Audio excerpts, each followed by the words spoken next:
Welcome to episode 4 of the Edgar Cobos Viera podcast, coming to you live from CLI Studios in Melbourne, Florida. We're going to do things a little bit different today. We're going to talk about the myths and misconceptions about VA lending.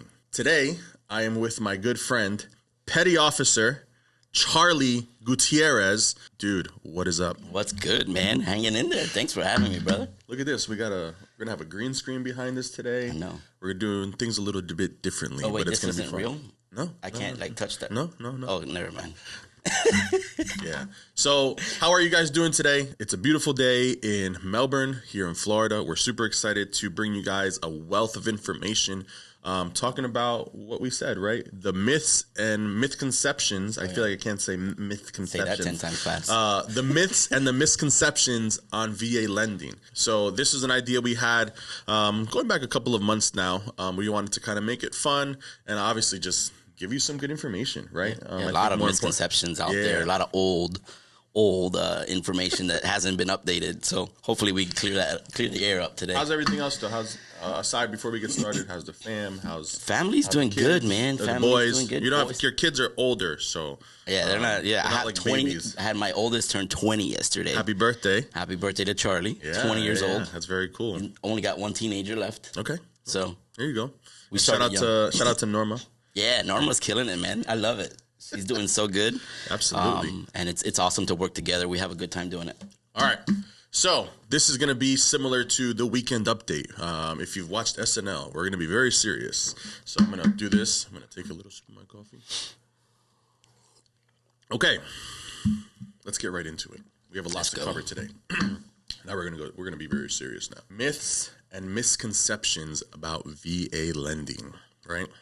Charlie, explain what VA loans are, their purpose, and eligibility requirements. Awesome. VA loans. So the purpose of a VA loan, primary purpose, is to help veterans buy homes, right? Eligible veterans, I should say. Not all veterans are immediately available to get this benefit. They have to, do some time in service, but that's what the main purpose is. One of the biggest benefits, the biggest benefit, is that there is no down payment requirement on a VA loan. 0 down payment.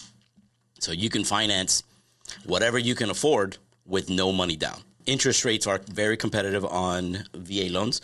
Typically, you see interest rates about 0.25%, 0.5% better than those of conventional. So there is it's a benefit to the veteran. No mortgage insurance. Even with that 0% down, there's absolutely no mortgage insurance on a VA loan. Credit requirements are less stringent, so a little bit more leniency, easier to get approved.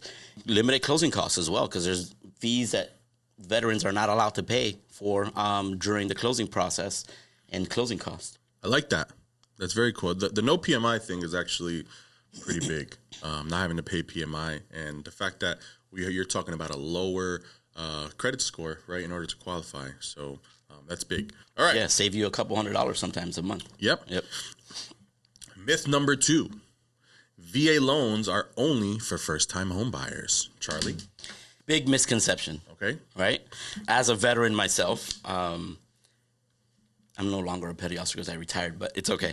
Retired petty officer. No, but thank you for your service. Oh, yeah, for sure. Absolutely. So one of the big misconceptions of VA loans is that it's only for one-time use, first-time home buyers only. Come to tell you that that is a big misconception, and no, you can use it multiple times. I myself used it twice. And I know veterans that have owned multiple VA loans at the same time, too. So that we'll get into that a little bit as well. But, yeah, you can reuse the VA entitlements as long as you have enough entitlements. I've met veterans or people active military who said that they've bought homes in every deployment or state, wherever it is that they've lived here in the United States, whatever state they got kind of relocated to. Right. They would literally buy a house there every single time. And then whether they rent it out or do whatever. And I mean, yeah, I've got pretty smart. I've got some good friends. They had 4 homes at the same time, all used VA loans. Mm-hmm. Miami, Louisiana, Texas, and Virginia. Wow. At the same time. It's good. Sometimes they had to put money down because of the entitlement usage. But either way, they got a good deal, and they were collecting rent on those properties after they left. Myth number 3. Do VA loans take longer to close? Oh, I would say depends on your lender of choice. And who's this podcast, the lender sponsoring this podcast today? Today is Cross Country Mortgage. Cross Country Mortgage is where I'm at, and we love working with veterans. We have awesome veteran programs that will, I'll try to sneak in there. That's right. In this newscast. A big misconception. Oh, VA, sellers are like, no, I don't want to take a VA loan because they take longer to close. However, that is very far from the truth. VA loans with the right lender will not take any longer than a conventional loan to get done. In fact, one of the big ones is that the VA appraisals take longer than that of a conventional one. But I'm here to tell you, and Edgar, we've experienced this with our clients that are veterans. It's not the case at all whatsoever. With the VA appraisals, there's a strict timeline that they have to get it back to the lender. Absolutely. So it does provide a good turnaround time. We've closed loans in under 2 weeks for VA, got them fully approved and done it. So it's not a big surprise out there right now that they don't take longer at all. Yeah, I don't think it's so much that like they take so long to close. I think that really comes down to the lender, right? Them facilitating the actual loan and getting to the closing table. But that, I think, applies to any lender, right? I mean, when we're ready to close, right? When your house is done and we, have a CO, or even before that, once we issue your closing dates, I mean, at that point, the dates that we're going to give the client and set forth to the lender, we're ready to go by those dates. So now it's the lender's job to perform. Right. So it's not that it takes longer, I think it's really just up to the lender and how they're going to perform. Right. Living here in Florida on the Space Coast, we like to work with our local lenders because they know our process. We know your process. We can pick up the phone and call you guys directly. Sometimes when we have out-of-state lenders or, big box lenders, right? It's a little bit harder because you can't, actually I'm going to say touch them. You can't pick up the phone and shoot them or shoot them a text. Hold them accountable. Yeah, right? You're calling a call center, or you're speaking to a processor who, there's no accountability, right? I think in that. So in my experience, it's loans don't take longer to close because of any particular reason, whether it's conventional or VA. I think it just has to do mainly with the lender and how they perform. Right. Typically with us on the VA side of the house, there's a lot of lenders that push away VA and they try to tell veterans, oh no, go conventional, it's easier because they're not good at it. Right. If the lender knows what they're doing, which there's a lot of us out there, especially here in the Space Coast, because we have so many veterans, it's a big military community, we can make it happen in enough time. So do not be afraid if you're selling your home on the traditional side of real estate, to accept the VA. Yeah. You're helping a veteran who served the country, right? Absolutely. So it's almost like. But is that a thing, you think? Do you think sellers out there are going to choose a conventional financing over a VA? Unfortunately, yes. Really? Well, sometimes it's the listing. Even the listing will say only cash or conventional mortgage. Cash or conventional. Or sometimes they'll say conventional FHA only, not VA, not accepting VA, which is absurd. I would like to I would like to expand on that and to my realtor friends, watching this who work in general real estate, is that really a thing? I mean, I wonder why. I think it's crazy. Yeah, that's crazy. It is. VA, why are we not? It's the misconceptions, and that's why we're here. The misconceptions and the fear, and I think it's a lot of the older knowledge that hasn't been updated, right? A lot of people think there's limits, but there's that actually makes what we're doing today even more worth it. Just me knowing that one fact that's like discriminatory. Almost. Almost. Anyway, that's a seller. You can do whatever you want. But back to keep it classy, right? Keep it classy. Myth number 4: VAs require perfect credit. I like this one. I like this one very much. As a lender in the working with multiple different lenders, I love this one the most because at Cross Country Mortgage, there is no official. The VA does not have a minimum credit score. Did you know that? No. Yeah. That's what I'm here to find out. So there is no minimum score for VA loans. No minimum score. The VA does not require a minimum score. You have to qualify. But how do you qualify without a minimum score? So, for example, there's lenders who have overlays. We call them overlays. Mm-hmm. And they're minimum requirements above and beyond of what the guidelines require. Okay. Whether it be conventional, FHA, USDA, whatever type of mortgage you're doing, right? So many mortgage companies will have a minimum of 640 credit score, 620 credit score. Some of them even have a 580 credit score, minimum for a VA loan, right? So if I'm a veteran applying for a loan with ABC company, my minimum credit score has to be at least 620 to qualify with. Right. The VA doesn't have that. Okay. The VA says as long as the veteran qualifies for the mortgage, we don't care about the score. At that point, we're talking about I guess, qualifying income based. No, just credit. Okay. Income is different. It's a different topic. Okay. But credit score whatsoever. Credit score is on this question. There is no official credit score. I have a very a good friend, a good veteran of mine that I served with, closed a few months ago. And if I tell you the score, would probably fall out of your chair. But I was able to close it because we don't have a minimum credit score. Right? Interesting. So the score was a 490. Okay.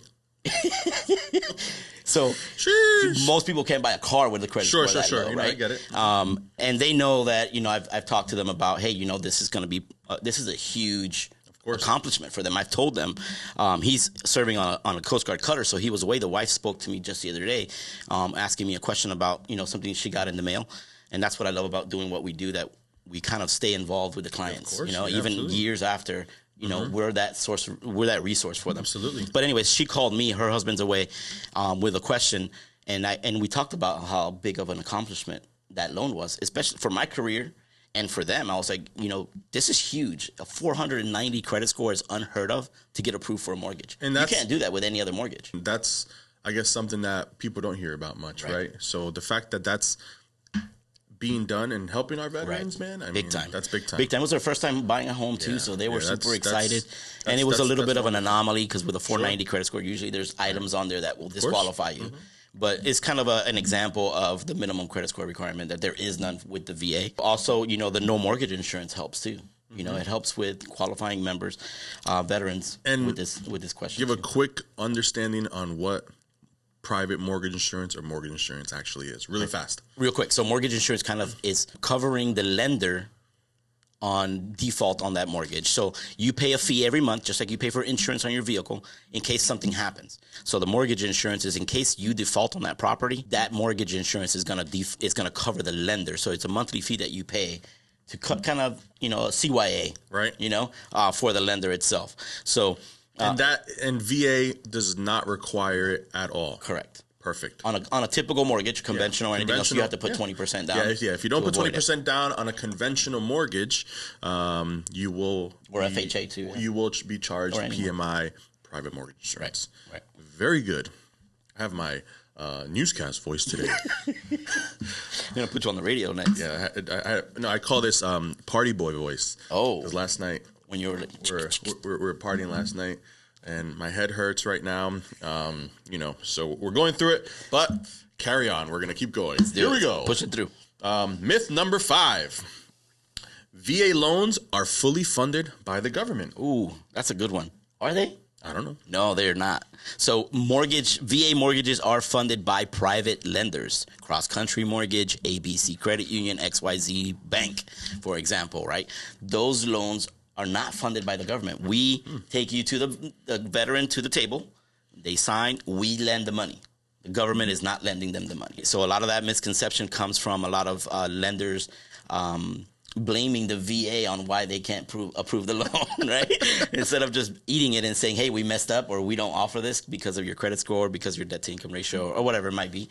So they try to blame the VA. So that's where that misconception, I believe, comes from. And trust me, being in the service and talking to other military veterans, especially when I was, active in the reserves and drilling one weekend a month, weekend warriors we call them. I would hear the stories, man, and it was crazy. There's so many misconceptions that we're not even going to get to cover today. I've also spoken. I've had various clients of mine, active military or retired, in all the branches of the military that I've worked with, and they've said that nobody helps them in the military to understand, how this stuff works or how to properly use, their VA and stuff like that. They almost really have to figure it out on their own. Yeah, for sure. But we'll get into that next. Yeah, for sure. So private lenders are who fund your mortgage. It's not the VA. The VA does not get involved. The VA just sets the guidelines and requirements of what are needed to approve that loan, but they're not involved. I'm not calling the VA when I'm doing an application and saying, hey, can we get this done? No, I'm talking to my processing team to get it to my underwriting team, and we approve the loan based off of what we know and the guidelines in the handbook that we have already. Love it. Myth number 6: VA loans have higher interest rates. Well, they don't. That's why it's a myth. It's a myth because as of right now, interest rates are Interest rates are incredible right now. Yeah, it's crazy. It's still, we're still closing loans. Right, yeah. People absolutely. are still buying houses. Obviously, it's a little bit limited. Yeah, a little bit. Some people are out of the market. However, it's not as bad as it has been in the past. I think it's fear, right? It's kind of one of the biggest things. And that's a misconception in itself, that people think that 6 or 7% is a bad interest rate, right? Right. We've just been so spoiled right after COVID, when rates were, 2.8 or 3%, that, I mean, now people think that was normal, and that wasn't normal, right? I mean, if we want to go back down to, then. yeah, and if I say this to people too, clients, because they're like, oh my God, I wish we were back at the 2s and the 8s. I'm like, so if you want to go back to 2.8 or the 3s, I said, we're going to have to go through something messed up again, right? We're going to have to put mass on again, or, something that's, not going to be nice or fun. It's not healthy to be at 2% interest rate. I think, and the Fed meeting, which I think it was last week, Powell came out and spoke, and they did raise it, a quarter? He raised it, a quarter of a percent, which maybe not necessary, but who are we to say that? Right after they said they weren't going to raise it. Right. But, based on what he was saying, because a lot of people, when they watch him speak, right, they're also like trying to read between the lines of what's he really saying, what's he really trying to say, because he's very calculated, like his, he's right to the point, but then you kind of have to decipher what it is that he's saying a little bit. In stuff that I read and people I talk to, and we've talked about it, I think going into next year, I think we should see a little bit of a relief. Those are the predictions. The predictions are that we're going to be a little bit better. Because inflation will start cooling a little bit. And it's an election year. But the crazy thing, that happens with inflation, and if we want the inflation to go down for rates to go back up, people are going to suffer. There's going to, jobs have to be, slow down, and it's lower interest rates means something's not good. Exactly. Typically, that's how it happens. Right. So, I mean, it's kind of like I think 4s and 5s is a healthy market. Yeah, healthy market. Absolutely. That's where we should. And I think that's coming. Hopefully. But we'll see. Mortgage Bankers Association. That's what they're predicting. Who? So, MBA. NBA? The NBA? The MM Mortgage. The MBA. MBA. That's what their prediction is for next year. So we should see some better rates. But they know more than I do. Getting off track. Yes, we are. Focus, Charlie. Let's higher interest rates. So correct. The only one time in my career that I've seen VA loan rates higher than conventional loan rates was during the pandemic in the very beginning, when those interest rates dropped really quick, and that's because the government was buying as many MBS mortgage-backed securities that they possibly could, right? And it was helping Fannie and Freddie very much, but it wasn't helping Ginnie Mae, right?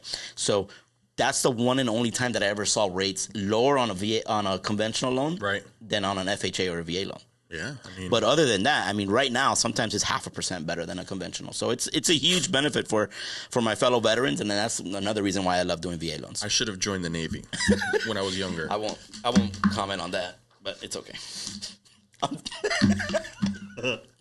On the Navy part. Oh, I get it. Oh, I know why. I'm just kidding. I love my Navy brothers. Yeah, right. Because you guys like. Army probably doesn't like the Navy guy. Oh no, Air Force doesn't like Marines. Is that a thing? We can all make fun of each other, but it's really? Kind of like only us can do it. Oh, okay. So you don't have that privilege. I'm sorry. All right, here we go.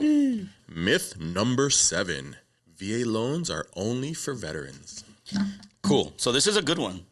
Well, obviously, it's because only for veterans, right? It is. You would think, but I've had clients call me and say, "Hey, I was just thinking, my sister's brother's cousin is in the Navy." You said Navy. I'll say Navy. They didn't say Navy. Sisters, brothers. And I was wondering if I can qualify for a VA loan. Oh, yeah. And I wish I could say yes because, but no. Someone really asked you that? Yeah, I swear on everything I love. Well, then. Just like 2 weeks ago, too, by the way. Sorry, pal. Yeah, no, not going to happen. So, yeah, active duty members. Right. National Guardsmen. Okay. Reservist. Yep. And surviving spouses. Okay. So that's and surviving spouses has his restrictions. Okay.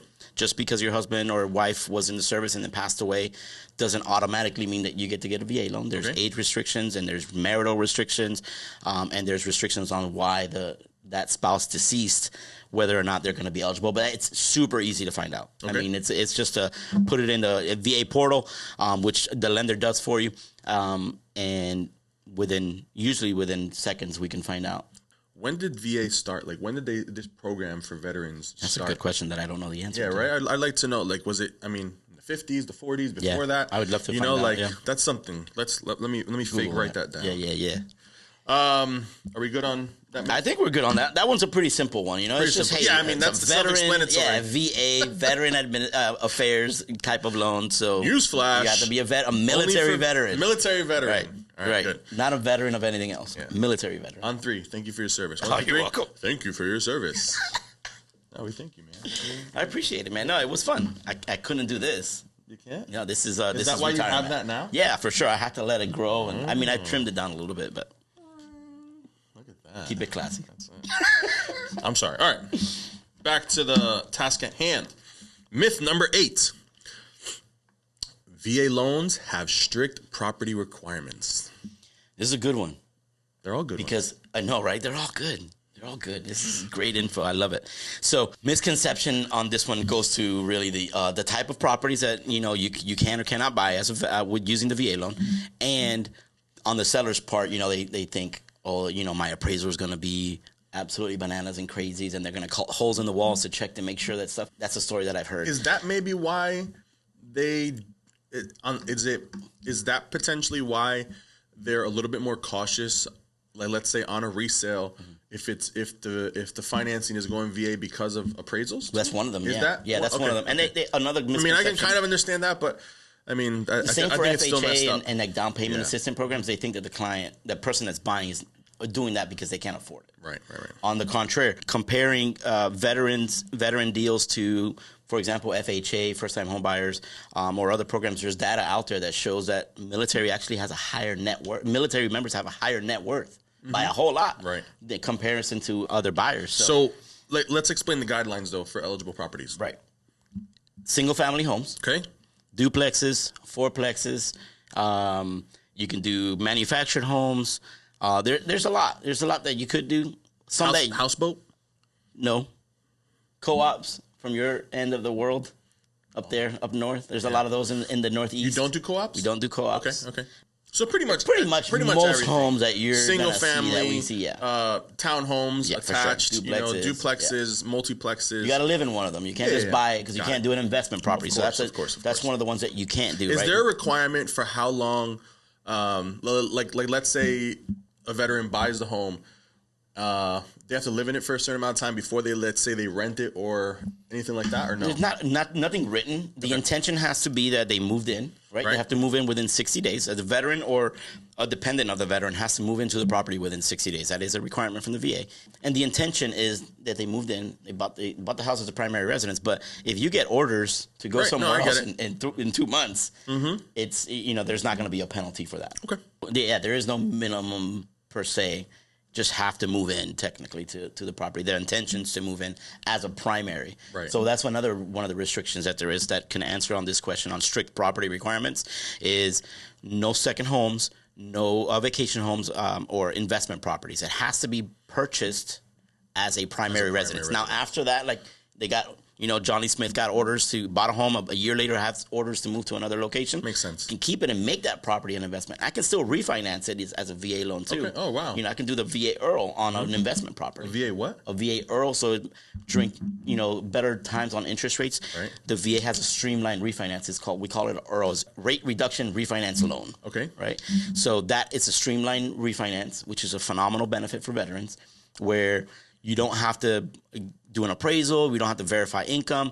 Literally, all we do is pull credit and make sure that there's a savings. There's a requirement that that they're not going to lose money. 0.5% discount or 0.5% reduction in rate minimum, and they have to be able to pay some of that cost within 36 months because there is cost involved, but not as much. Okay. Super easy loan to refinance. A streamlined refi is pretty much what it is on the layman's terms, I guess. Okay. For us. Got it. Layman's terms for our viewers, maybe not. Streamlined what? Anyways. Myth number 9, I was like, which actually made debunk number 8 a little bit. So we'll get into it. VA loans can only be used for primary residences. Correct. Dude, your notes here say that they can also be used for investment. Right. It is because it could. You just said they couldn't. They could. They can't be purchased as an investment property. Aha! Gotcha. We had an aha moment. It has to be purchased as a primary residence. Okay. After that, Yes, it says under certain out, circumstances. Right. Correct. So like what we just said, right? Or you keep it as a second home. You don't have to invest it. But let's say I want to keep it. I bought a house in Miami. I was stationed in Miami. I bought a house in Miami close to the beach. Right. And now I've got orders to Alaska. Right. So this only applies where the veteran did buy the house as a primary. Correct. And then, like you said, either they moved or they got orders to go somewhere else. At that point, yes, it can be an investment or, exactly. It could be converted to an investment, to a second home, to an Airbnb, to whatever you want. But initially, when you use that VA loan, it was for a primary residence, and that's the requirement. Myth number 10: VA loans are difficult to obtain. Oh, you know what that goes back to? What does that go back to? That goes back to who's your lender. Who's your lender? Who's your lender? Who's your daddy? Who's lending you that money? Yeah, who's lending you that money? I guess that with the right lender, it's definitely not going to be difficult to obtain. Yeah. And there's a lot of great lenders out there that know exactly how to do these, and there's a lot of lenders, unfortunately, that don't know how to do. Well, I think here's my thing too, right? I bought some properties, and not obviously VA because I can't all conventional. I think any mortgage or it's a little difficult to obtain. Yeah. One, because you have to provide them a lot of paperwork. Right. Some people don't have all that stuff readily available. I mean, thankfully, I've been pretty organized over the last couple of years where I do have, bank statement, or I can pull everything, a bank statement. And you had a good lender helping you too. Yeah, exactly. But yeah, I think this, the myth it's of is it difficult to obtain? It's just like you said. It really just depends, I think, on the lender. Right. I tell people all the time, put yourself in the lender's shoes. If you're lending somebody $400,000, $500,000, you're going to want to check their stuff. Of course. Right? Yeah, absolutely. You're not just going to throw money at them and say, oh, yeah, I'll take your word for it that you're going to pay me back. I mean, dude, I got you. We'll shake on it. Thank you. Don't spit or anything. Just shake. Got it. There's work to be done. Right. But the benefit of doing VA is that typically it requires even less documents than unconventional. Mm-hmm. Less stringent on credit, less stringent on debt to income ratio. That's another one. So debt to income ratio for our viewers, it's what you pay monthly in ratios to what you make monthly. Your DTI. Your DTI. You'll hear that a lot. If you're buying a house, what's my DTI? And your DTI does not come up on your credit report. It's something that depends a calculation. It's a calculation on every single person is different. Sometimes people say, hey, how much do I have to make to buy a $400,000 home? Well, it depends on how much debt you have. Right? Absolutely. So it's a calculation that needs to be done. Going back to it, that's another easy avenue. Some lenders have 50% DTI. Some of them have a 55% DTI, with some exceptions. That's kind of with Cross Country Mortgage and a lot of other big mortgage companies that do VA loans well. It depends on the credit, right? I've done 60-something% VA. VA 70. It's kind of scary, but sometimes it's income that we can't use, but they still qualify because it's an acceptable mortgage. They have very good credit, but it's doable. So I've seen them pretty high, but definitely something that we can get done. So what else do we have? Let's other go. Misconceptions that I can think of off the top of my head. You have to do it like the newscast. You have to go like this. Just in. Just kidding. Let's see. So appraisals. I think appraisals are a big one.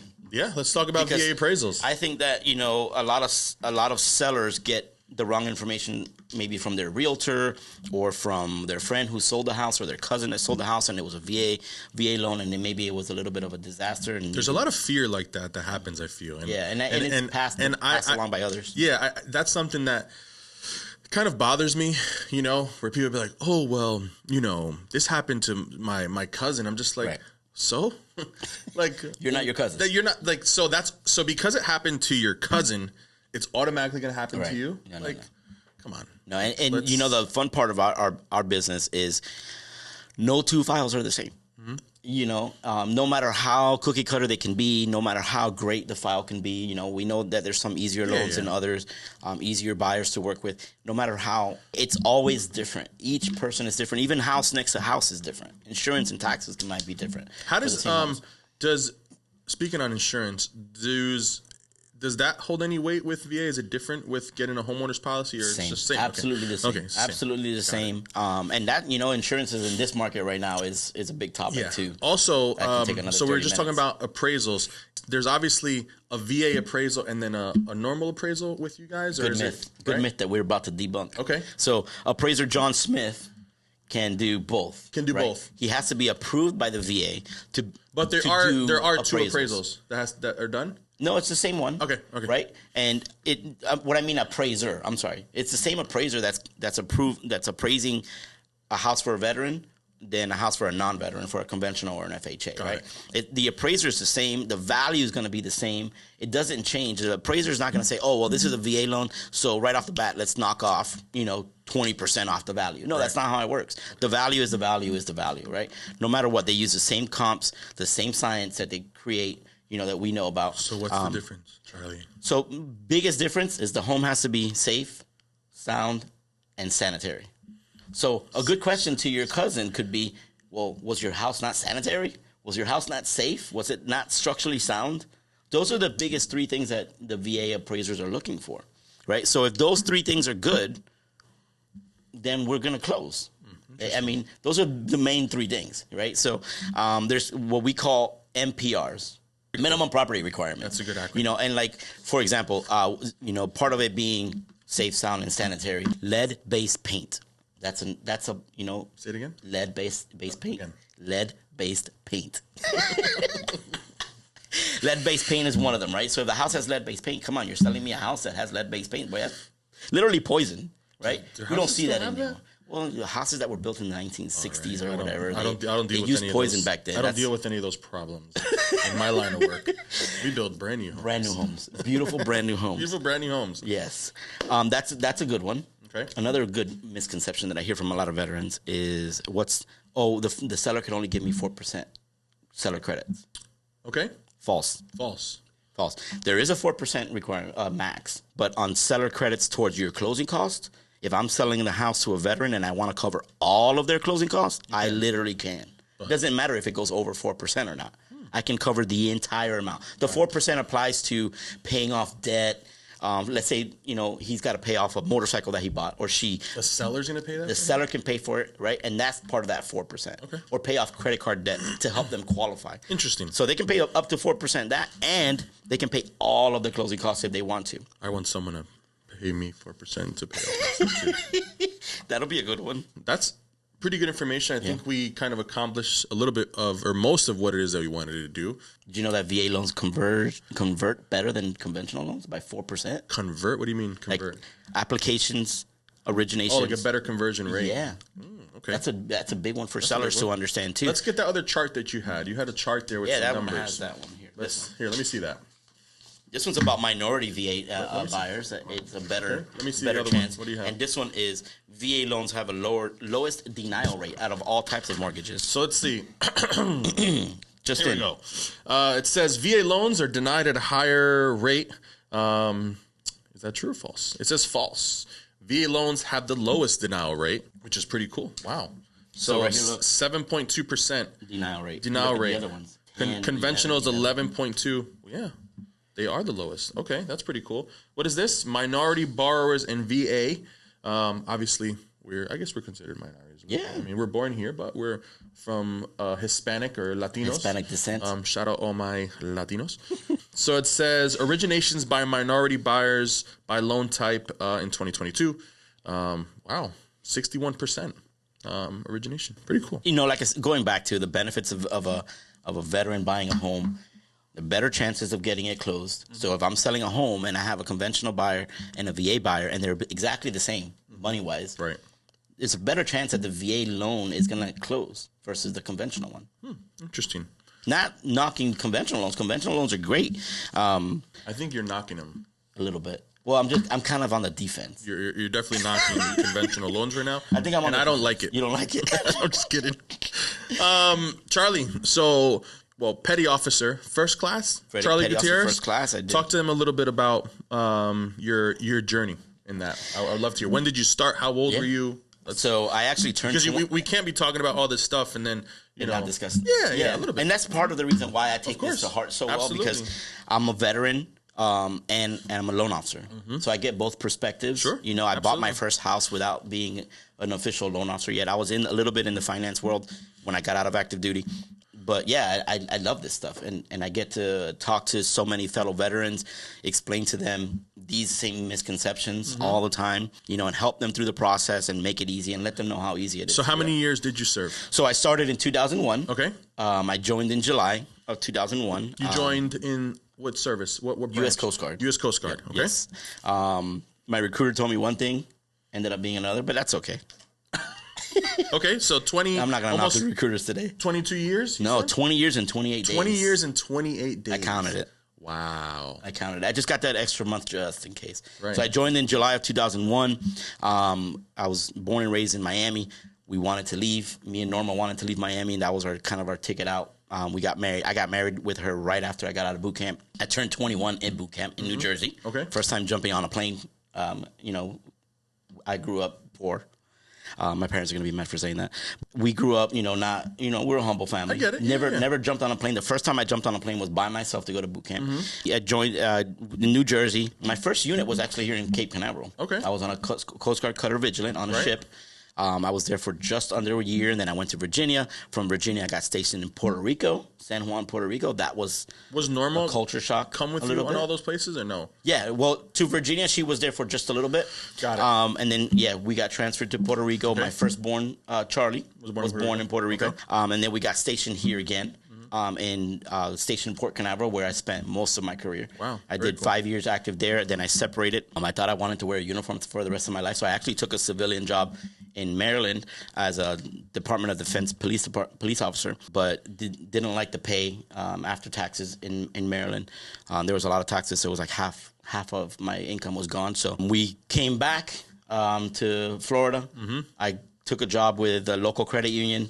That's where I started my mortgage career, but I stayed in the reserves. I stayed in the reserves because the benefits of being in the military, insurance and all that were great. I didn't want to move around with my family anymore. Yeah, I remember when I first met you. By the way, Kevin was born here in Melbourne. So very cool. Yeah, when I first met you, you were, was it 1 weekend a month you would go? Yeah, I was already in the reserves. So in the reserves, right. Weekend warriors. Weekend warriors, yeah. 1 weekend a month, 2 weeks a year. Yep. Right? So we go in, we just maintain our qualifications. Part of what I did in the Coast Guard mostly was I was a machinery technician, which is a mechanic, right? But I don't remember the last time I grabbed a tool while I was serving. Honestly, mostly what we did was small boat stations, so it was search and rescue, right? And then a lot do a lot of harbor patrols and protecting assets, Navy escorts. Being here was awesome because we got to do the shuttle operations, and that part was really cool. It's a very unique unit that we are the only ones that really get to do it. I love it. It was pretty cool. It was fun, but yeah, I did that for 20 years, 28 days. I retired in March of 2022. And wow, so a year almost that you've been retired from. A little bit over a year now. Congratulations, man. Thank you. Jesus Christ. Thank you. It was fun. I feel worthless now. Like good days and really, really bad days. But no, I learned a lot, man. Of course. I think you learn more from bad leaders than you do from good leaders sometimes. Hey, man. Because you know of what not to do as a leader in the military. So that's why you get a lot of good leadership skills out of the military. There's a lot of phenomenal great leaders, but there's also a lot of bad ones too. Yeah. So I love the fact that, this platform that I'm creating for myself and, people like yourself, because we're giving out good information, but I also like the fact that the people that I want to bring on here always have a story to tell, and Charlie has a story. I have a story as well that one day will be told. Ultimately, I think, that's the important part, I think, about all this is we love what we do. We do it every day. We live and we breathe it. But at the same time, right, we have families. Right. We come from, certain places. We've been through, a lot of stuff in our lives, respectively, everyone. And I think that's also the important part is explaining that, right? Correct. Or just telling your story. Because maybe someone can relate to it, right? Yeah. And see and be like, oh, wow, I'm kind of in that similar position. I've seen, reach out or whatever. Right. It's all positive. All good. So, come on. Keep it classy, Melbourne. Fix the papers. You got to fix the papers like this. All right. Like this. Yeah, dude. All right. You do it like this. And then you got to take a sip of your coffee. Guys, we talked about VA stuff today. Some cool myths and misconceptions about VA with my boy Charlie Gutierrez from Cross Country Mortgage. My name is Edgar Cobos, again coming to you live from CLI Studios in Melbourne. Shout out to Ben for holding us down today. Thank you, brother. Thank you, sir. Yeah, I think that's a wrap. Wow.